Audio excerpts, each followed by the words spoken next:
The story begins with a mechanic named Johnny, who spends his days working at a small car repair shop. One day, his girlfriend Beth comes to see him and gives him the news he has been dreading for a long time. "I want to break up with you," she says. Beth explains that she wants someone who will be there for her for the rest of her life, someone ready to commit. But Johnny has always avoided that kind of responsibility. The truth is, Johnny is terrified of marriage. He grew up without a father and believed that his dad had deliberately abandoned him and his mother. That painful belief took root in his mind and left him afraid of starting a family of his own. Feeling emotional, he sings loudly on stage like a heartbroken lover.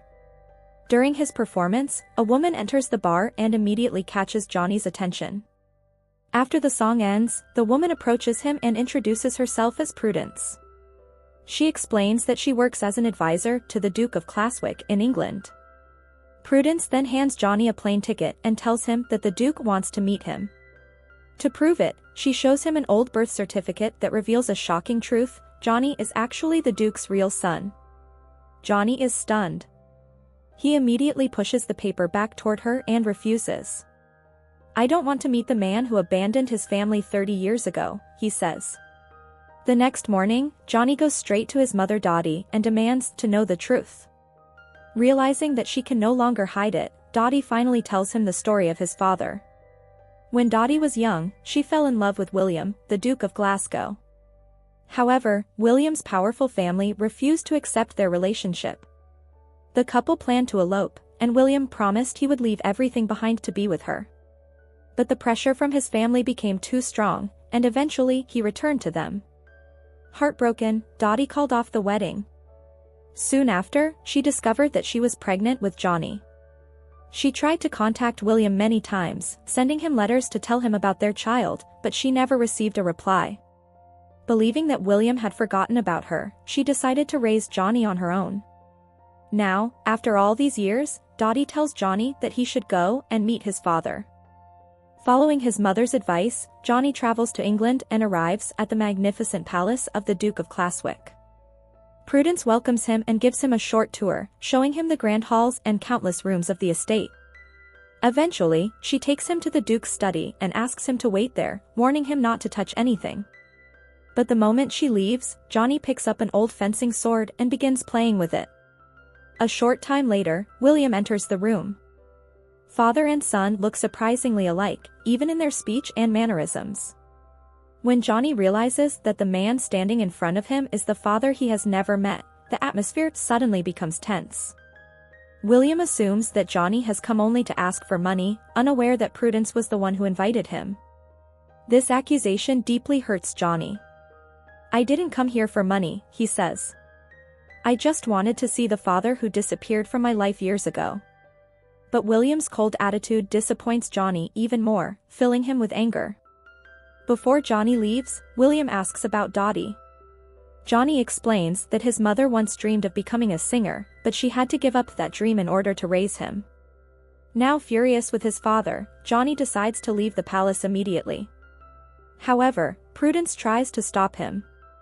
She reminds him that he is the rightful heir of the royal family and the future Duke of Glaswick. But Johnny refuses. "I absolutely don't want to live with that man," he says. When Prudence asks where he plans to go, Johnny replies irritably, "I'll stay in a hotel." On his way out of the palace, Johnny notices an old car sitting in the garage. He instantly likes it, although it is covered in a thick layer of dust. Before leaving, he writes a small message on the window asking someone to clean the car. Later, Johnny visits a nearby bar where he helps the owner by repairing an old music box. Not long after he leaves, Prudence arrives looking for him. She tells Johnny that William wants him to stay at the palace for an entire week. Johnny refuses again. So Prudence proposes a deal. She challenges him to a game of darts. "If I win, you'll return to the palace and stay for a week," she says. "But if you win, you can go back to America, and I'll agree to anything you ask." However, Prudence turns out to be an excellent player. In fact, she easily defeats him. Later it's revealed that she is actually a professional darts player. Since he lost the bet, Johnny reluctantly agrees to return to the palace. After showing him his room, Prudence relaxes in the sitting area and starts browsing through Johnny's social media posts. Just then, a maid named Annie walks in and notices Prudence smiling while looking at a photo of Johnny and his mother. She jokingly asks, "What's going on? Do you like the guy?" Prudence quickly denies it. The next morning, Prudence visits Johnny's room and finds him repairing an old phonograph that hasn't worked in years. Later, she takes him on a bicycle ride around the massive estate so he can see the Duke's land. She explains that the Duke of Classwick owns nearly 42,000 acres, most of which is farmland. Soon they arrive at a farm where Johnny meets an elderly man named Finch. Johnny notices a broken grinding machine that has been sitting unused for nearly 10 years. When he asks about a large pile of beets nearby, Finch explains that beets don't make much profit anymore. He also tells Johnny that William is actually a very kind man. He never charges rent from the farmers who work on his land. Later, while returning to the palace, Prudence introduces Johnny to her cousin Alistair. If William had never had a child, Alistair would have been the next duke. As they walk through the fields, Prudence asks Johnny to seriously consider becoming the duke. "I absolutely don't want Alistair to sit on that throne," she says. She then shares her own story. Her parents had worked for the duke's family for many years, which is why she grew up in the palace. When she was only 8 years old, her parents died in an accident. William took her in, raised her like his own daughter, and gave her the best education possible. Because of this, Prudence feels deeply grateful to him. She wants the next duke to be someone truly worthy, someone like Johnny. Soon, several important guests begin arriving at the palace, including Alistair and his mother. Both of them constantly try to humiliate Johnny, believing that he knows nothing about royal life because he grew up as an ordinary person in America. During a horseback riding event, Alistair attempts to embarrass him by assuming Johnny won't know how to ride. But to everyone's surprise, Johnny handles the horse perfectly. Not only that, he even saves Alistair from falling, leaving everyone stunned. Later, Johnny goes to the kitchen where he prepares beetroot juice and shares it with the staff. At first, Annie says she never liked beets because of their bitter taste. But after tasting Johnny's juice, she is amazed at how delicious it is. Johnny explains that beetroot juice is actually very healthy. Just then, Prudence arrives and tells everyone to get back to work. She tastes the juice herself and likes it too. That evening, Johnny prepares for a formal dinner at the Duke's palace. When he sees Prudence wearing a beautiful dress, he is completely stunned by her elegance. However, during dinner, Johnny struggles with the first course. There is a strange fish on the plate, which makes him uncomfortable. Seeing this, Alistair immediately mocks him. "You don't know anything about royal table manners," he jokes. "Don't worry, I can teach you later." But Johnny doesn't take the insult seriously. Instead, he cracks a clever joke that makes everyone at the table laugh. At that moment, it becomes clear that Johnny isn't afraid of Alistair or his mother. No matter what they say, he always has a better response ready. At the end of dinner, Alistair stood up proudly and declared, "I'm very proud to be the next duke." But at that moment, Johnny also rose from his seat and, to everyone's surprise, said, "I will be the next duke. I will take my father's place." The atmosphere in the room instantly changed.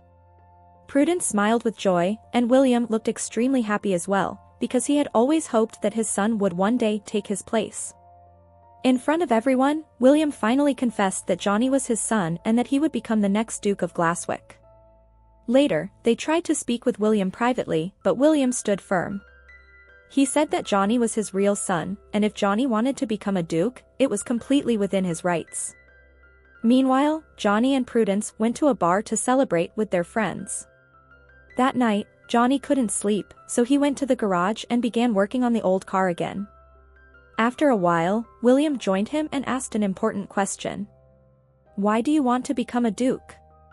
William admitted that when he first became the duke, he had no idea what he was doing.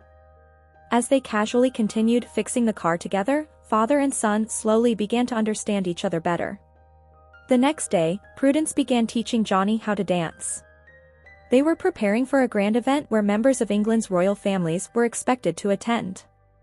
Prudence wanted Johnny to appear confident in front of them. During the dance lesson, Annie suddenly appeared and thanked Johnny and Prudence for inviting her boyfriend to the event. Soon, Prudence discovered that Johnny had also invited Finch and the farmers who had been working on the estate's land for years. Hearing this made Prudence emotional. Even after spending only a short time there, Johnny still cared deeply about the people who worked on the estate. As they continued practicing, the moment became a little romantic. Johnny and Prudence moved closer and almost kissed. However, when Annie and some staff members walked in and saw them, they quickly stepped apart. Later, Johnny returned to the garage to work on the old car, and William joined him again. While adjusting the engine, William finally opened up about the past. "I never received your mother's letters," he said. "I didn't even know I had a son." He explained that he had written many letters to Dottie as well, but he never received a reply. Eventually, he assumed that she had moved on with her life. Johnny then revealed that his mother had never received William's letters either. At that moment, they both realized that someone must have deliberately kept them apart. Johnny then asked William to start the engine. As soon as William turned the key, the old car roared to life. Meanwhile, Alistair secretly sneaked into William's study and found Johnny's birth certificate. After reading it, he smiled as if he had just discovered a new plan. The next day, Johnny took William for a drive in the same old car. After being washed and polished, it now looked almost brand new. They later visited the farm, where Johnny had repaired the grinding machine that had been broken for years. Now Finch and the farmers were using it to produce fresh juice, which was finally bringing them a good income. William was overjoyed and immediately invited everyone to celebrate. However, when they returned to the palace, Alistair and his mother were already waiting for them. They made a shocking revelation. According to them, Johnny had been born after William and Dottie's marriage had ended. This meant that, legally, Johnny would be considered an illegitimate child and would not be allowed to inherit the title of Duke. The news devastated both William and Johnny. They had nothing to say. Heartbroken, Johnny decided to leave the palace. Even though Prudence begged him to stay, Johnny replied that he had never truly belonged there. He then left. Johnny went straight to the bar, where everyone had already heard the news. His friends were deeply saddened. They decided that they would not attend the royal party without him. Annie and the palace staff felt the same way and also refused to go. Meanwhile, Prudence carefully examined Johnny's birth certificate again in her office. While studying it, she suddenly noticed an important detail. The moment she realized its meaning, she rushed out to find Johnny. She stopped him and asked him to attend the royal dance, just for her sake. Soon, the grand event began. Before the celebration started, William welcomed the guests. Suddenly, he was completely surprised when he saw Dottie arriving at the palace. Overjoyed, he immediately greeted her and introduced her to everyone. A short while later, Johnny arrived at the event with Prudence and their friends. While standing among the guests, Johnny suddenly spotted his mother. Shocked, he rushed toward her. Dottie embraced him and explained that William had sent her a plane ticket and personally invited her to the event. Soon after, William stepped forward to address the guests. He openly expressed the feelings he had been holding inside for many years. He said that in just 1 week, his life had completely changed. His son had brought back memories and given him hope that he could reclaim the life he had lost long ago. Then he proudly announced that Johnny would be his next heir. Hearing this, Alistair immediately protested. He argued that Johnny was an illegitimate child and therefore had no legal right to become the Duke. At that moment, Prudence stepped forward and revealed the truth. She explained that the signature on William and Dottie's annulment papers had been forged. This could easily be proven by comparing the signature to William's real handwriting. William writes with his left hand, and his signature style is so unique that it is almost impossible to copy. Hearing this, Alistair became nervous and began stammering, trying to defend himself. William then spoke firmly and said, "Get out." Moments later, Johnny stepped forward and hugged his father tightly. He then revealed his future plans. Johnny announced that he wanted to start a juice company together with the farmers who had worked on the estate's land for generations. At the end of the story, Johnny invited Prudence for a dance. Soon, the other guests join them, and the entire hall filled with joy and celebration. After the dance, Johnny took Prudence outside to the garden. There, he finally confessed his love to her. Prudence happily accepted his feelings, and the two shared a kiss. In the end, our hero not only becomes a duke, but he also finds the love of his life.